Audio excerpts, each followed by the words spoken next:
guys get shook because their phone's not ringing, and it's because they're investing minimal amounts of money, and they start panicking and they start canceling campaigns with the TV stations, the radio stations, the billboards, or they turn down their marketing. They don't realize they're doing more harm than they are good.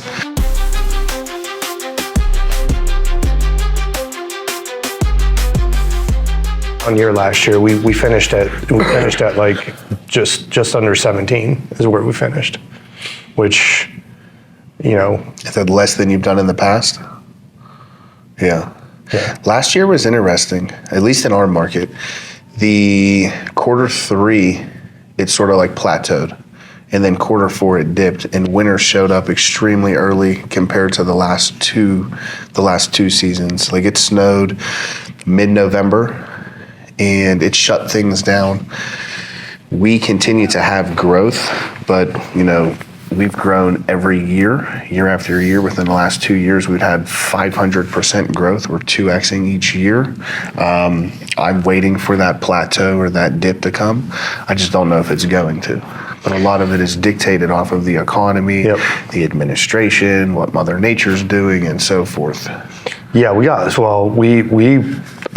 going into the end of the year, and I thought we were only going to finish at about 14. Yeah. But then we had those hurricanes, and you know that really helped quite a bit. And it pushed for you. Yeah, we got a good push. You know, November, December, October, November, December, and then we have had a really strong year already. You know, January we did, you know, like 2.5.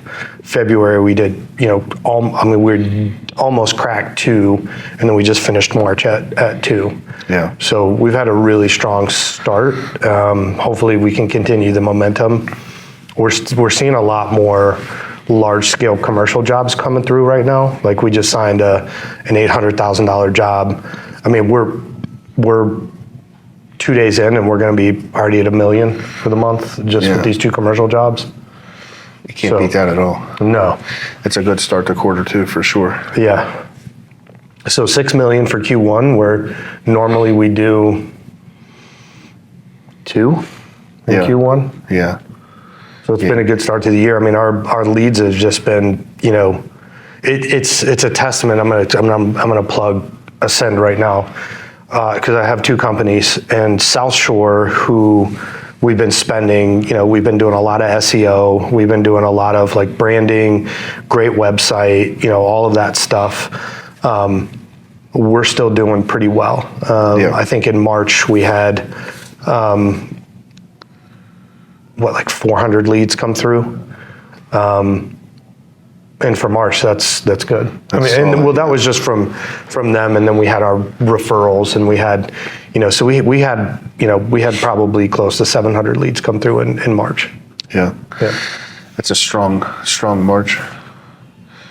Now you're seeing a difference in between your 2 companies. One, are they both utilizing Ascend, or just one of them? They are. So we're using Ascend through both. Yeah. The issue I think we've had with the other one is they did nothing, you know, so we were starting from scratch. It's a new campaign. It's a new campaign, which it did well, you know, it did well, and then we've kind of tapered off the last month. But I'm already starting to hear from, you know, other roofing contractors that aren't marketing, that aren't branding. They're struggling right now. We're getting a lot of calls from roofers, you know, from roofing crews looking for work and all of that stuff. So hopefully that's not a preview of what to come. I'm hoping the market was really bloated with a lot of people, and they're going to start leaving now. It's funny, I reached out to Jay Bradley with Roof Nuts, and then, you know, Sean Meredith, and they both do door knocking and canvassing. And I asked either one of them, I said, hey, can you run a canvassing program for me in Tampa? Because we're trying to keep our leads up. And they both were like, yeah, no, we're not doing that. Yeah. They didn't want to take it on. No, they're like, it's pretty rough there right now. Yeah. So I feel fortunate that we're still getting that many leads. And hopefully that stays, you know, that stays up. Stays the course. Yep. It comes down to the fact that you're willing to invest the money into the marketing and the branding. So in 24 and 23, our market was constantly fluctuating. I'm hearing from other contractors and vendor reps and so forth, there's guys that were struggling to get 10, 20 calls in a month when we're out there running 120 appointments. They were literally cracking jokes that other contractors weren't getting any calls because we were paying for all the business. But I don't take my foot off of the throttle. I don't Obviously, we have a winter up north, and guys will pull off and slow down when the cold weather comes, and they're losing their algorithm, they're losing their placement, they're losing their momentum, to where our campaigns, we hit it harder quarter 4, quarter 1, based off of the data that we were tracking of how strong it's been. Now this year it sort of flipped on us because winter came early, it lasted longer, it was colder, there was more snow than ever. So what we were anticipating in quarter 1, it didn't jump off January and February. It was slow, but because of our investments that were made into the marketing and branding, we still managed to stay ahead of the pack, and it just started warming up for us in March. But these other companies, that when they let off the throttle and they're not spending the money, they're afraid to play. And it's like they tell you, you literally have to pay to play. Well, you do, kind of. Yeah. You know? Guys get shook because their phone's not ringing, and it's because they're investing minimal amounts of money, and they start panicking and they start canceling campaigns with the TV stations, the radio stations, the billboards, or they turn down their marketing. They don't realize they're doing more harm than they are good. They're trying to pinch a penny, and it's costing them big money down the road. Yeah, tell me about some of the traditional stuff that you guys do, like billboards, TV spots, things like that. I mean, I've been thinking about exploring some of that stuff, and I was in my mind, nobody listens to the radio anymore. Yeah, Right. To have the conversations with the radio rep, the TV rep, the billboard rep, they're all sort of going to like pivot against one another. Yep. The TV guy is going to tell you that radio's dead. The radio guy is going to tell you that he can get you more impressions than the TV stations can, and so forth. So our market is extremely saturated. There's thousands of roofers and contractors. It's easy to obtain a contractor's license in Pennsylvania. You literally just fill out a form. Within 24 hours, you got a temporary contractor's license, you get an insurance policy, ready, set, go. So my approach to get us visible was to just have a multi-phase marketing approach. Subconscious, subliminal messaging. Anywhere you turn, look, go, you're gonna see McClelland's. And it took me probably a good 3 years, 2.5, 3 years to get that into place. But we took the approach of the traditional and the non-traditional. So figure the business started in June of 2020. I had my first billboard up and running in December of 2020. I haven't had a billboard not actively up at any given month throughout the year. So you're driving to work, you hear us on the radio. Even before you leave your house, right? You're getting ready in the morning, you're watching us on the news. You're driving to work, you hear us on the radio. You're parked at a red light, you see a bus shelter. You're driving down 376, you see a billboard of some sort. Gotcha. We saturated the market within ourselves. My approach was, if I have 3 people standing in the grocery store and somebody's talking about some form of exterior remodeling, I needed McClelland's coming out of their mouth. So that's a good way to look at it. Everybody started mimicking us with what we were doing. At one point, they nicknamed me Billboard Brock because we had billboards everywhere. And I was like, okay, I'm cool with that, because now you see that we're making noise, right? Nobody saw us coming, and then once they saw us coming, it was too late. We had too much momentum, and we just blew past everybody. It's pretty wild how, we were talking earlier, and, in Tampa, Mike and I started together, and I think we really did start going full force together 2020. And we started running these campaigns, and nobody was doing digital marketing. You had some of the guys that had been around for a while, they were kind of dominating the space, but nobody was putting money into marketing. And we just started launching these campaigns, and all of a sudden, man, they just started firing. And they just grew momentum. And the more money I could put into it, I just started growing and growing and growing. It was the same thing, year one, by myself doing everything, I think I ended up, doing like 1.7. Yeah. Year 2, we did 4. Year 3, we did 9. And it just doubled every year. Yeah. You know what I mean? And then in 2023, we hit 20. Yeah. And then last year we kind of dipped down a little bit. But it was interesting to me.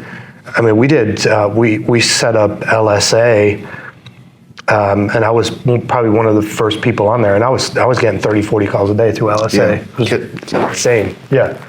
I've just never done any traditional. I don't see a lot of people doing that in my market, and maybe it's one of those situations where you should do something a little bit different, to stand out. Well, it'll help you separate yourself from them. And then the traditional stuff ties into the branding portion of it too. It's a little bit harder to track. You can't watch your ROI as much. Right. A lot of guys in our market, when they were watching our climb, they were like, what is he doing that we're not doing? Everything. And exactly. Yeah. And a lot of people were associating our success to the billboards.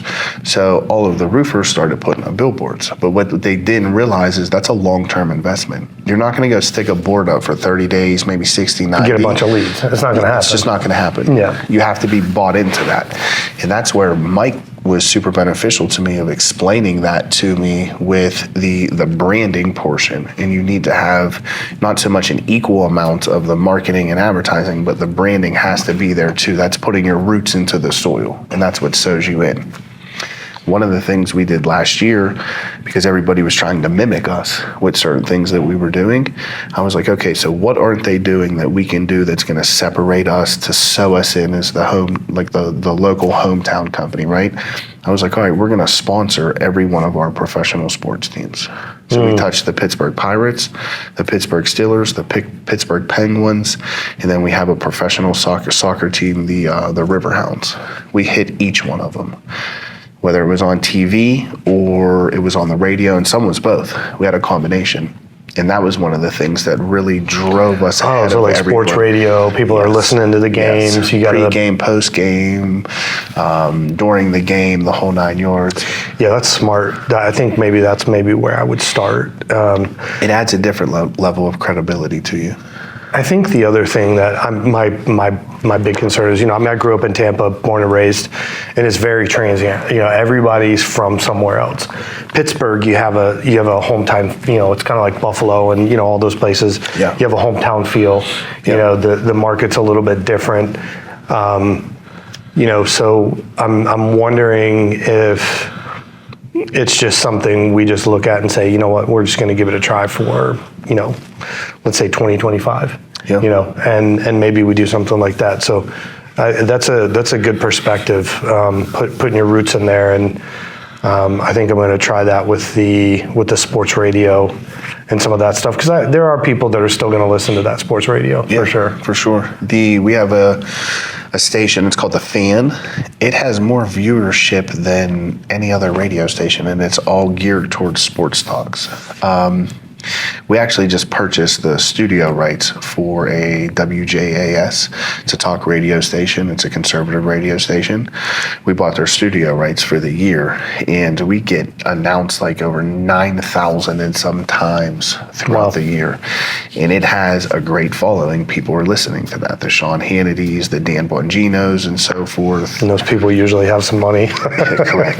That's the side of the scale that we're looking at. So... home ownership. Yes. The demographics are great. Yeah, right. It's our customers that we're looking for. Right. Have you utilized a media buyer by chance? I haven't. Okay. So I just brought one in recently. We actually, our campaign just launched this month. So today, April 1st. And they're phenomenal. And they're taking over the TV, the radio, the billboards, the geofencing, the OTT. They have better buying and negotiating power than I do, that I realized. And I orchestrated them with all of the reps that I've worked with multiple TV stations and so forth, but they're able to get you better pricing and better viewership. Our campaign that just launched today, we're on 3 different TV stations, like broadcasting, like news. the pricing was extremely fair for everything that was encompassed in our package. And it sort of takes the stress, which I love the marketing, right? That's one of the things that I've done extremely well. That's how we were able to get ahead of everybody, just with the moves that I made, how I made them, and when I made them. But putting it in the ball in her court, their court, they just take all of that over. And they're able to track everything, broker the deals, and you just cut them a check. They pay everybody that's involved. They take their percentage and call it a day. Yeah, well, that's good. I'll take a look into that. Yeah, I think we've set ourselves up in a pretty good situation because we are an exteriors contractor, so we're a general contractor and a roofing contractor. Yep. And I think there's some synergy there where we can dually, advertise both. Yeah. That might give us a little bit more bang for our buck. And then we do some other stuff that a lot of people don't do. We're a GAF Master Elite. We're one of the very few timber steel certified contractors in Florida. We just put on the very first GAF timber steel roof in the state of Florida. Nice. So there might be some stuff that we can really promote there on the radio. That'll for sure. What do you spend roughly percentage wise between your digital and all of your other traditional media? What do you spend 50-50, 60-40? Let me think about this for a minute. Because I'll go broke if I try to match what I spend on digital marketing. It's got to be less. So the amount of money that got invested with Ascend and LSA was substantially higher than everything else. I think between those two alone, it was $700,000-$800,000 a ballpark. Now and then, so figure we spent 1.5. So call it 7 and 1.5. We're looking at another $800,000 that got invested into that. But then we had a lot of uptick last year because of the sports teams. So you're saying you spent $2 million on marketing? 1.5. 1.5 total across the board? Yeah. And what did you finish out as your revenue? A little over 16.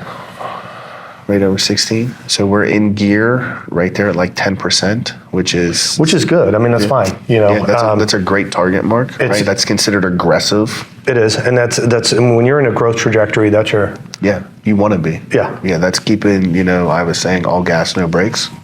So we're just going to continue to push forward and grab the market. And it's paying off. Our market is in shambles right now between the out-of-town big box companies that have all blown in the last 2-3 years, all the other local guys that we were competing against that had sold to private equity that are going into their second year transition or their second sell already. A lot of things are changing, and we really are able to just anchor down on we're a local family-owned company, born here, bred here, and that's why we touched all of the sports teams that we did. And it produces for us. It's producing for us. That's what's most important. It's getting us the market, and we're outperforming all of these other companies. And we're doing it on Brock's checkbook versus some private equity's checkbook or some other company that's in 9 states and 22 different cities that's financed, and they're their own financing company. Yeah. At the end of the day, they're selling you the roof and financing the job for you. Yep. It's just different bank accounts, different levels. What do you think? It's an interesting way to look at it. What do you think the big difference between, a company like yours, hometown, doing the right thing, grassroots, in the Pittsburgh market? What do you think the big difference is between a company like yours and those other companies, like the private equity backed, or, and I hadn't thought about the other companies that are just trying to greenfield in what they find to be a market that they can capitalize on. Yeah. So what do you think the difference between your company and somebody like that is? So we've kept God first and the customer second. Oh. And that is our recipe to success. I've taken it to the extent to our tagline, which I've had trademarked. If our name goes on it, we stand behind it so you can stand in it. There's a different level of care and concern for our customer. Our customer service is beyond top notch. Listen, there's humans involved, right? There's human errors. Yeah, we stuff know happens. with construction, things can go sideways. For sure. If we have a problem that arises, like we're putting that fire out in 24 to 48 hours. If we drop the ball and did something incorrectly, like I'm going to replace it. We're going to fix it. I like to go to bed with a clean conscience, right? Not feeling like I've robbed or gotten over on Mr. and Mrs. Smith. Wow. And we just keep our customer first. Some of these companies, they're so dollar focused. Their profit, it's profit. That's it. Especially the PE companies. Well, they have to, right? They're coming in, they're buying a company, they're dissolving the brand more or less. They're letting it run and function for the first year. Year two, they're firing everybody that built the company and the backbone of it, and it just becomes a game of numbers at that point, which that's okay, right? What's good for you? It's great for us. Yeah. It is at the end of the day, because it's one of the things that separates us from all of them. Yeah, I had, we just hit a milestone where, we just hit over 500 Google. I mean, we have 6 something. Yeah. But we just hit our 500, over 500 on Google. And I'm extremely proud of that. And because we've been able to keep our rating at 4.9, which is, it's hard to do. I mean, you look at some of the best restaurants out there, and they're 4.8s, 4.7s. Yeah, they're 4.6s, 4.7s, solid. Yeah, and they're still considered a 5-star restaurant. Yeah, and somebody asked me, they're like, "How did you do that?" Because you got all the, you got these customers out there. Everybody's not happy, and that was the same thing. It was like, because I'm on it immediately. Yeah. If somebody's not happy, if somebody's upset, whatever it is, we're going to stand behind it. We're going to take care of it, and I'm going to make sure I'll lose money before I'll let a customer be unhappy. And I mean, I've had replaced entire roofs on my own dime because they got screwed up. Yeah. I'm in the middle of doing that right now, and I think that's something that is going to get lost when it becomes that $4 for profit, for recouping the money, growing as big as you can. You lose that care, you lose that culture, and the customers ultimately are the ones that are going to pay the price for it, because they're not, they're not going to go the extra mile that we go. No, not at all. And they're okay functioning at a 4.3, a 4.5. Once they got Mr. Smith's check, it's okay. They'll hit you with the tail light warranty and they'll just keep it moving. Especially the guys that are just blowing in from out of town and they're just setting up shop because the market is lucrative. What are they actually here for? 1, 2, 3 years? Once they go, there goes your warranty, there goes your rep, the whole 9 yards. We've taken a couple losses like that to where I've had to come out of pocket and pay to have things adjusted and made right. It's the right thing. It's just what you got to do. It's the right thing to do. Congratulations on the 500 mark and the 4.9. Thanks. I don't want you to think I'm one-upping you with what I'm about to say. No. Look, I know where you're at. I know where you're at. And don't think I'm doing it. No. Look, man, I think it's there's at some point you got to look at things like hey, maybe I can learn something. Yeah. Maybe I can do something a little bit better. Yeah. When you have somebody that's like-minded that might be doing something a little bit better than you. Yeah. And I think that's been one of the big secrets of my success is I've just stayed teachable. You have to. Teachable, trainable, and coachable. That's it. I try to breathe that into my employees, and not just them, but myself. Right? Like I'm a sponge, because everything that we're functioning in is like a really self-taught. At one point I used to say it was self-made, but then I realized I was God-made. Yeah. Right? And then I just started shutting up and listening. I don't believe in self-made, because you bring the God part into it, which I think having faith is a huge component of the stability, of the integrity. I think there's a compass there that a lot of people don't get when they don't have some sort of faith and some sort of like higher purpose. Yeah. You're just aimlessly wandering throughout life. But I've learned a lot of lessons, and one of the biggest lessons is that your ego will just kill you. 100%. And my thirst to continue to learn and get better. I like to win. I'll be honest with you. I like to win. Were you an athlete? Yeah. Yeah. You know, and I have a ninth grade education. Yeah. Okay. You know, I dropped out of school in ninth grade. Okay. And by all rights, you know, I should be begging for money on the corner. Yeah. Right. But that's part of the other piece that drives me, because I'm like, look, I've always got this like, and not imposter syndrome, but I don't want to be a fraud. Yeah. You know what I mean? Yeah. So I want to learn, I want to get better, I want to continue to grow. And now it's gotten to a point where I've got a lot of people that rely on me for a paycheck. For sure. Which is a whole different level of responsibility. It is, and it changes the pressure. And with like the fraud and the imposter syndrome, that's a real thing. Yeah. And if everybody your whole life has counted you out and as humble as we can be, or as egotistical as we might be, at the end of the day, when, at least me, right, when I'm looking at what I've built, that imposter syndrome, I'm like, this is just going to collapse tomorrow. There's no way I did this. Right. There's no way this is like real life right now. Well, I think that's what keeps me going, because I'm like, I can't let this go. I can't let this fail. I can't let this go. Like, what do I need to do here? You know, and I constantly think about like, hey, what's next? What can we do? You know, and I'll just try stuff. Yeah. You know, I think I had a conversation with Mike about this, and you know, we were talking about like information isn't really there's no currency in information. Yeah. Information is just information. Yeah. It's just having that, like, you got to be dumb enough to just try stuff. Yeah, it's how you utilize the information that Yep. you're given, and if you can create value to it. Yeah. The interesting thing about what you guys do is, you know, you've really leaned into the hometown, you know, the roots of Pittsburgh, you know, leverage the sports teams, all of those different things. And I really commend you on that. And I think this is one of those situations I've kind of been looking at, you know, what do I do? We're we're throwing as much money as we can in the digital space, and it's really competitive. So what's next, right? And what do we do next? Yeah. And I think what's next is we try some traditional, you know, and build some of that credibility and build some of that. It sounds like that's the move. Take a look at your market and your competitors and what everybody's doing, and then do the complete opposite. Have something that differentiates you from them. And it sounds like there's an opening and an avenue there for that.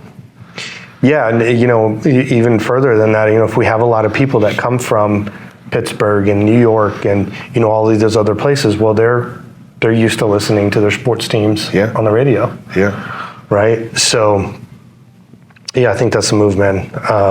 Do you play with TV at all? Mm-mm. So, TV has probably done better for me than the radio has. Like your local news stations, so your broadcast stations. Yeah. Yes. Really? Our campaign that we ran Q1 with KDKA, phenomenal. Like it outperformed. How did you track that? Just asking where they heard about you? And you have to have different sets of questions for that, right? Because majority of your people, intake. yes, Yeah. majority of the people are going to tell you Google. Perfect, right? Google is king. We all know about the Google taxi cab theory and so forth. What led you to Google to call us? What was your first point of contact with McClelland's that generated that? So we have a 2-3 set series of questions to get down to that. And if they tell us it's a billboard, which billboard? If they tell us it's a TV station, which TV station? You heard it on a radio station, which radio station was it? Yeah. And we didn't do that good at that in 2024. So we re-implemented the process of 25 to see if there was an area where we could start like saving a dollar. I look at the whole approach because we're relatively well branded right now, right? So we've outperformed majority of the market across the board. So if I got a mug and I'm pouring into 10 glasses, but out of those 10 glasses, only 5 of them are producing, then I'm going to stop pouring in the other 5 and I'm going to put more into the 5 that are. Of course. And that just comes from paying attention, tracking what you're doing, tracking your spend, which is, I think, is another big one that a lot of people, they get scared on. They don't know how to track their spend. They don't know how to track their conversions.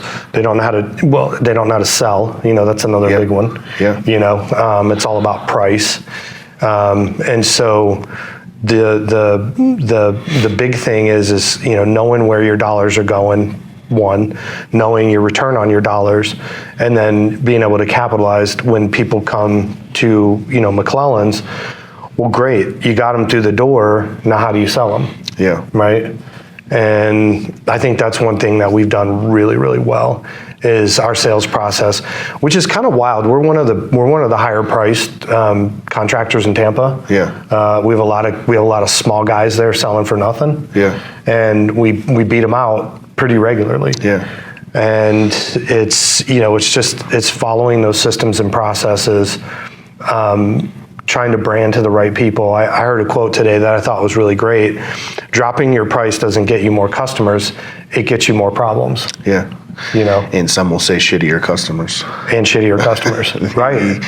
When you're selling on the value of what you're selling, and it's done on an emotional platform, because think about it, if there's 5 of us going into Mr. Smith's house, our job is to have Mr. Smith more comfortable with us. Yeah. And then they're not looking at the cost. The baby boomer, we learned this today in one of our breakouts, the baby boomer is focusing on the cost. The millennial, who is like the up and coming that's going to own majority of the homes and so forth, they're not worried about the cost. They want the value, the stress-free, the no headache side of it. Yeah, that's not been my experience. My experience has been that our buyer is the 70 to 35. Is kind of our buyer. Yeah. The 35 and under seem to be much more focused on convenience and price. Yeah. So you're sort of seeing. So I could be wrong. I feel like the millennial. What is the age group of the millennial right now? There's like 6 of them underneath. 37. 37 and up or under. So they're going to be 40, between 40 and like 30, right? Somewhere around there ish. What is there, like a Gen Christian, X? pull up the millennial chart. Yeah, that's a good plug. So I might have got false information then. This was in the AI class. So that's our, that's fact check this motherfucker. Yeah, so that's our experience, and the reason is because there's a lot of reasons for it. One, primarily they're the ones with the money, right? Yeah. So the people that are 45 and older, they're gonna be a little bit more financially stable. Yeah, they're established. The other thing that works in our favor with them is they've been around for a little while. They've generally bought services before and they've had a bad experience. Yeah. So they're, for me, whenever I hire somebody, I tell them, look, here's what's important to me. What's important to me is I don't want to have to deal with any issues. Yeah. I want you to do a good job. And I want you, when you're done, I want my wife to be 100% happy. Yeah. Like that's what I care about. Yeah. I'm at a point now in my life where I'm okay spending a little bit more money because I don't want to deal with the things that you get when you hire on price. Yeah. And those are the people that have typically hired on price before, or they've either had a good or bad experience. And so when we're selling, I train my team, and when I train other companies too, is I tell them, like, we're not selling a product, right? We're not selling GAF. We're not selling James Hardy. It's the last thing that you sell. It's sell yourself, sell your company, sell your product. We're selling the convenience and experience they're going to have with us. Yeah. And our product is our service. Yeah. So that's really what we're selling. And if we focus on those things, like you talked about, Mr. Smith being a lot more comfortable, well, how do we get them comfortable? Because we talk about those things that happen with these other companies. Yeah. We talk about how to make those comparisons and really how to look at identifying the difference in cost and what is important to them in the trade-offs. And if you can do that, which obviously you guys do, then price becomes less of a factor for them. I mean, it's still a factor, but then the convenience, the service, the peace of mind, the safety, the trust, all of those things that they really are evaluating their buying decision on becomes, the lens in which they make a decision. And that's kind of what we're trying to trying to capitalize on. You're checking all of their boxes and you're walking them through that. I'm big with my guys in the process of it. So product knowledge and process knowledge helps them close deals. Some people, they've never replaced their roof. Right. Being able to walk them through that. And as cliche as it is, we tell our customers, like, we treat your home just like it's our home. Because not only It's not cliche. yeah, it's factual. I'm not just a business owner, I'm also a consumer. Yeah. So when I bring in an outside company to do some form of work, I know how I want my contract to be carried out, my family to be treated, my house to be treated, my yard to look, and so forth, and whatever it may be. Yep. And we just take that and we pass that on to our customers and implement that, just as you're doing, referencing to your wife and your customers and so forth. Yeah. Yeah. So yeah, man, this has been good, man. Coming here to this wealth builder, learning some stuff, networking, talking to different people, getting a good perspective. And I think one of the things that, and I'll wrap up with this, that makes me really feel good and happy is we come to these and we have a big company like GAF and we have hundreds of roofing companies here and they're teaching things that we're already doing. Yes. Which is a great feeling. Yeah. I found the same confidence in this event, right? This is the first wealth builder that I've been to, but sitting in the peer-to-peer CEO breakouts and so forth, listening to what people are doing that have been around the block for 10, 15, 20 years, like, our foundation is already laid. Yep. And we're on the right track. And that's why we're having the success that we're having in such a quick time span compared to guys that are fighting their grain for the last 20 years. Quality scales, bullshit fails. That's it. Yeah. That's it. Oh, man. Yeah. It's good talking Always with you, a man. pleasure. Yep. 5, 4, 3, 2, 1, 0.